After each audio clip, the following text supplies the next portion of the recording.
inspires them to dream big. And that's the kind of vice president he will be.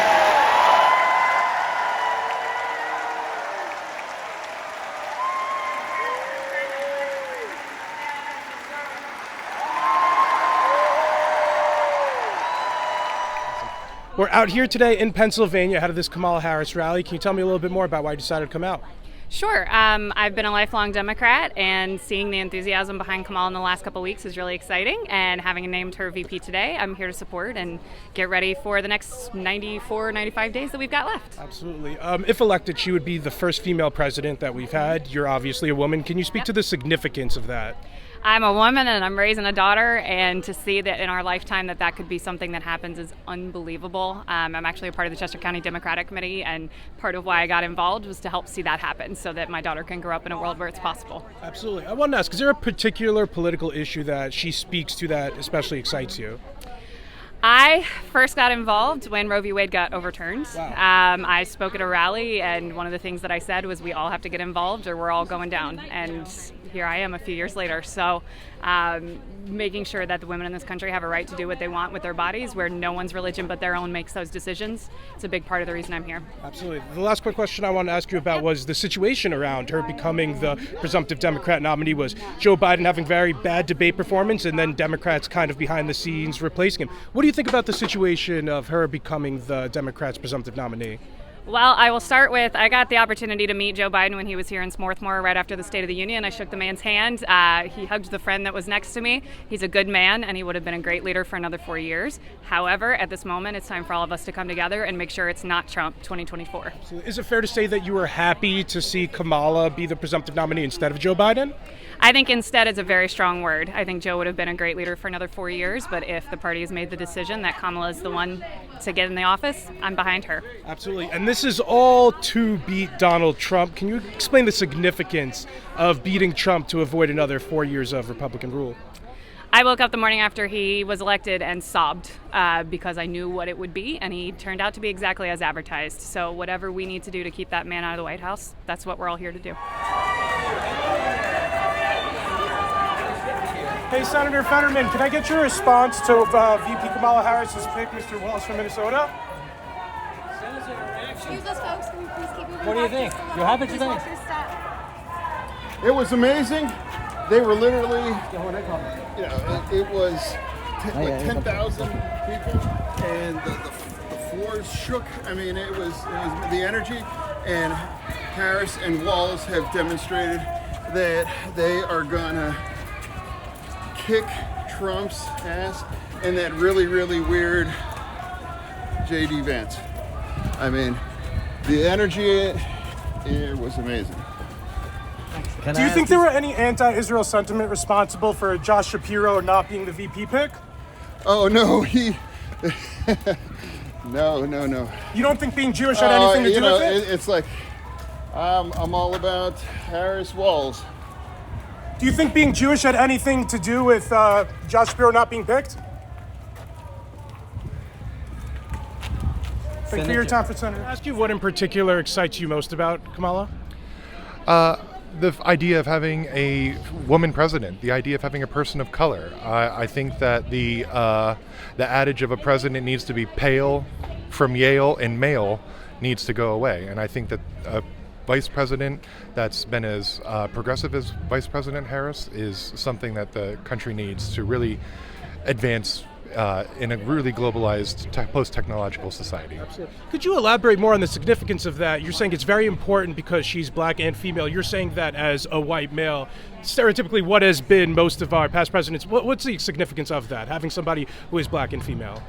Well, I think it shows that everybody has a spot at the table. Everybody deserves to have representation. And if a person that is black and female can get to the most powerful office in the world, that shows that anybody, regardless of any historical indiscretion or difficulty, can rise up, and through hard work and grit and support of the community, they can accomplish anything. Absolutely. I also wanted to hit on the situation surrounding Kamala getting here. It's because Joe Biden had a very poor debate, and then kind of behind the scenes, Democrats replaced him with Kamala.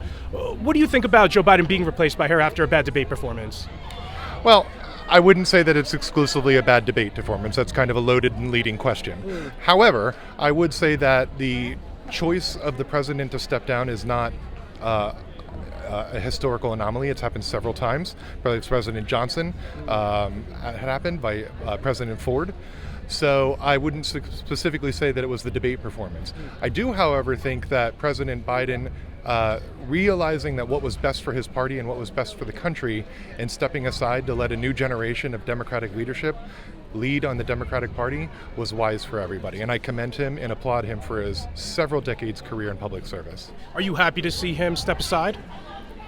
It's bittersweet. You know, you never want to see anybody step aside or step down, but, you know, part of being a good steward for people is knowing when your time to rise up and when your time to step back is so that other people can rise up. Can you tell me a little bit more about why you decided to come out? I'm excited to come out because this is exactly what we need.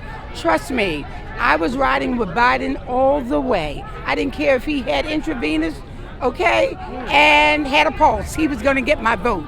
But they handled it the right way. We didn't need a primary for the Democratic Party. She was ready, and she is ready.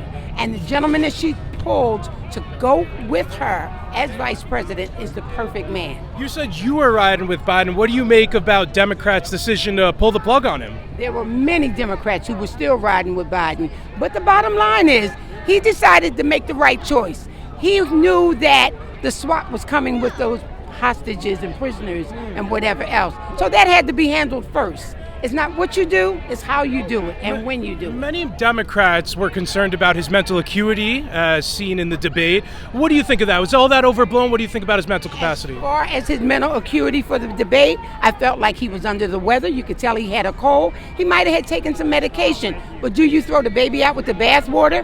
Do you let one night of a debate cancel everything that this man has done for 3.5 years? Don't get me wrong, I am very happy about Kamala Harris because she's ready. He said she was ready. He said he would have never picked her if she wasn't ready.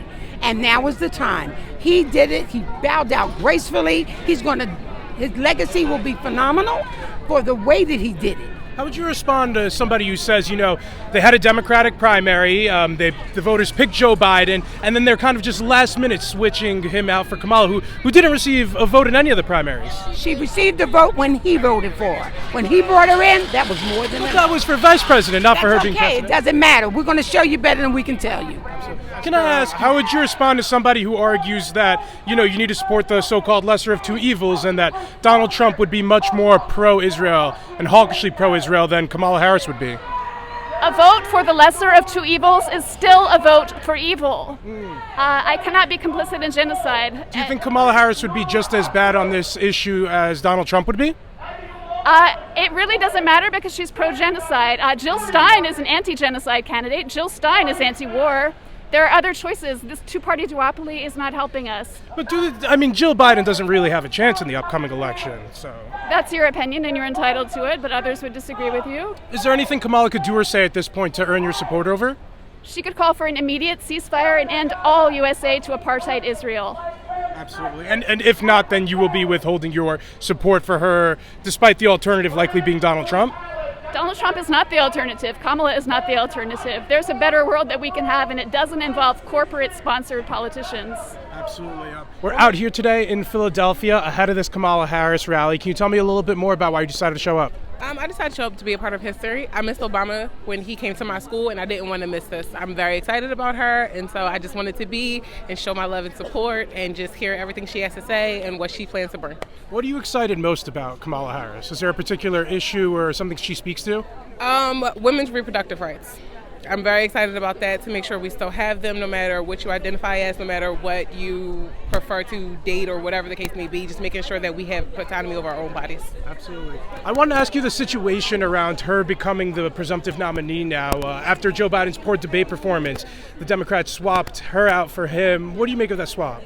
I don't think it was just solely based off the debate. I think it was based off a lot of different factors. I think that they recognized that she may be able to do what he couldn't do, and so here we are. You got to make the decisions. Are you happy to see it be Kamala Harris instead of Joe Biden? Yes. I'm very excited for that. Absolutely. This is all in the ultimate goal of beating Donald Trump come November. Can you tell me a little bit more about the significance of that?